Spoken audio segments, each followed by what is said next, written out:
Okay, so clutch springs really helps have a nice, good pair of needle nose pliers. When your chain starts to go and you're not pulling the throttle, you might need new springs. These springs wear out. These springs wear out, so we're going to take these old ones out. We're going to take these old ones and leave them over here and keep the new ones over here so we don't mix them up, because sometimes these old ones still look good even though they're not. So it's a little tricky to get in there. Sometimes you might stab your hand, but I'm going to set those to the side, out of the way. Take a new one. Grab it just like I grabbed the old one. It's not something I do every day. Nothing I love more than putting these clutch springs on.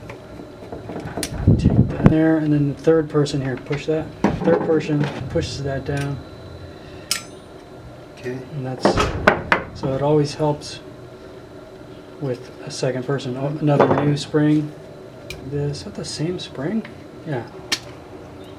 And I take the other side. I'm going to get it close.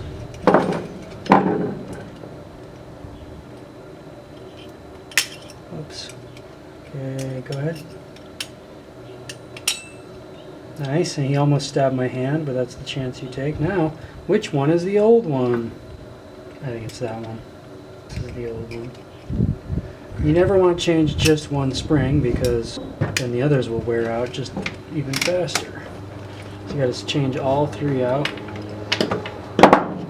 Yeah, that's definitely the old one. It's all dirty. You don't really need the needle nose, but it does help. So you can do it with your hand. And you take that, grab this, get your other person. He pushes down. There we go. We take our clutch. What are we missing? We don't want to put this on yet. We need the needle bearings that I greased up really good.